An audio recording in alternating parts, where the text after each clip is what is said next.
Well, the topic shared with me today is positivity in adversity. And probably the first question that would come in your mind is, what would be a saint doing in the midst of all real estate people?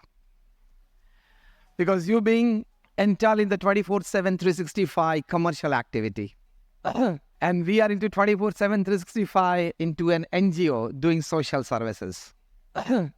So probably the first question you could get in mind is, what a saint who has never done any commercial activity in his life, to the extent that I don't even charge a single penny for my talks. I've been talking since 25 years on national, international platforms. I don't charge a single penny. I haven't charged a single penny coming here as well. So not done any commercial activity in my life. And so the question could naturally arise in your mind that what would he be talking to us? And the fields are absolutely different. But I read a book during the Corona times. The title of the book is $1 Trillion Coach, which I recommend all of you youngsters, especially when you have stepped into your family businesses and creating inroads into the industry. The $1 Trillion Coach, in this book, many of them have shared their experiences, especially the IT people who have been trained by a footballer. The footballer and football coach Bill Campbell has trained top-class executives of the IT industry at Silicon Valley in California, US. You'd be surprised to know that Bill Campbell has coached Larry Page, Google's owner. A footballer has coached IT executive, IT company's owner. He has coached Eric Schmidt, again, Vice President Products of Google. Bill Campbell has also coached one Mr. Jonathan Rosenberg, who is also a very senior IT executive with a giant company there. So the question again arises in your mind is like, how can a footballer and a football coach train IT executives? Absolutely 180-degree diagonally opposite fields, football and IT. But this book, $1 Trillion Coach, explains what exactly this phenomenon is. And what these people as IT executives gain from a footballer.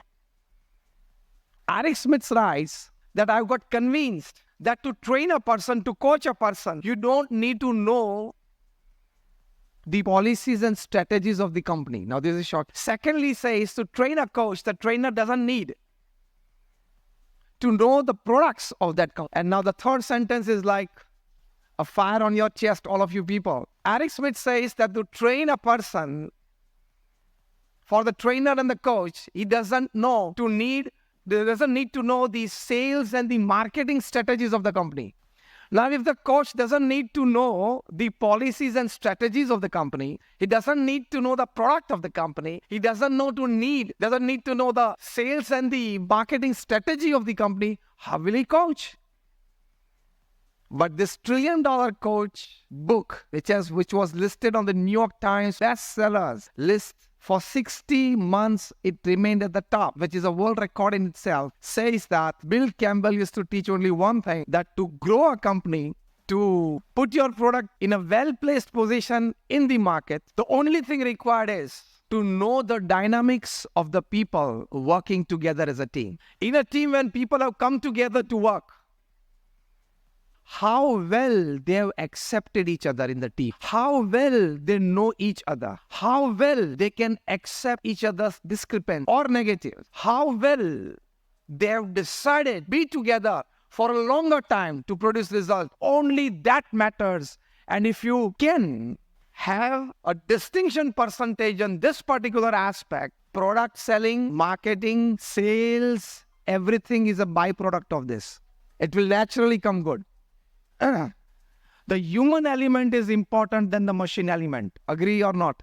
The human element, the human factor is more important than the hardware or the software factor. Agree or not? Because at the end of the day, you are dealing with people. So in one line, $1 Trillion Coach book teaches that to grow yourself, to grow your business, you need to have good dynamics with the people that you are working with. This is what Harvard University suggests. After their study in more than 110 countries, across 5 continents, across caste, creed, color, The basic question was, which one factor plays a principal role in the growth of the profession, that is growth of business? More than 90% of the respondents, they said, and this is well revealed in the Harvard study, that 90% of your business depends upon your human relations with people.